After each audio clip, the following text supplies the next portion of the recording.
Hola, ¿qué tal? ¿Cómo están? Mi nombre es Leonel Reynoso y en este caso vamos a analizar un estudio del caso de la empresa McDonald's, correspondiente a la materia de microeconomía básica.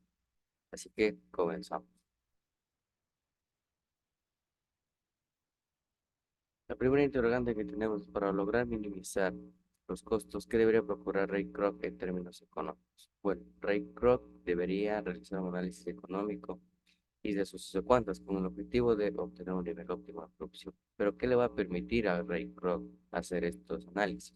Lo que le va a permitir es primero reducir costos y lograr una escala eficiente, como vemos aquí en la imagen agregada a la derecha, en donde tanto los costos marginales como los costos totales promedios son iguales o se igualan. Tenemos un punto en donde se ve que la escala es eficiente. Si realiza esto, Ray Kroc puede lograr minimizar sus costos dentro de la empresa McDonald's. Segundo interrogante, tenemos qué tipo de rendimientos de escala considera presente actualmente McDonald's.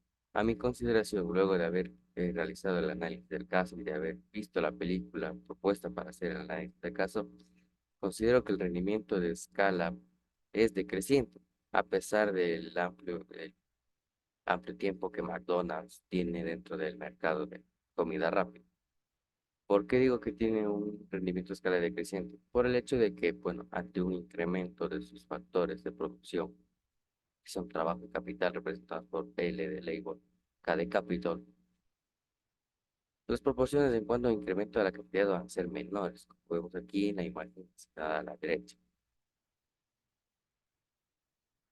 Para nuestra tercera interrogante, nos dice, la propuesta de uso de helado en polvo que presentó Ray Kroc a los hermanos McDonald, ¿qué efecto hubiera tenido en la empresa desde el punto de vista económico?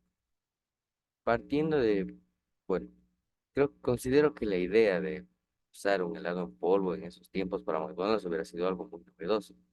Pero ahora viéndolo desde el lado económico, tenemos que, bueno, el uso de este tipo de helado hubiera reducido muchos costos, como por ejemplo los costos de producción y los costos operativos, lo cual va a ser obviamente beneficioso para McDonald's. Pero ¿qué sucede? Que también, bueno, hay también que analizar que al ser un helado en polvo, nos podemos ahorrar incluso costos en lo que es luz y costos de electricidad. ¿Por qué?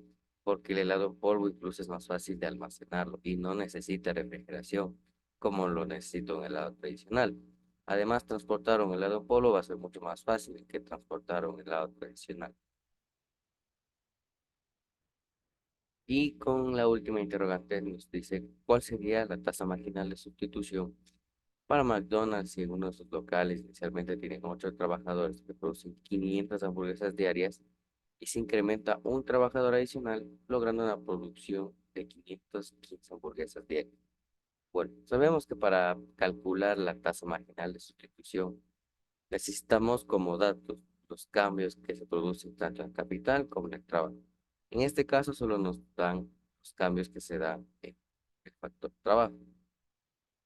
Por ende, no podemos calcular, es decir, hay una insuficiencia de datos, por lo cual no se puede calcular o obtener la tasa marginal de sustitución que nos pide esta pregunta.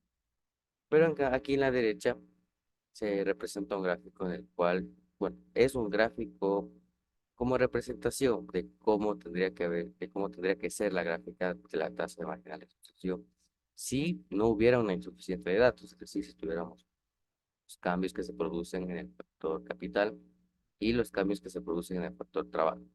Bueno, espero esta explicación corta te haya servido y nos vemos en un próximo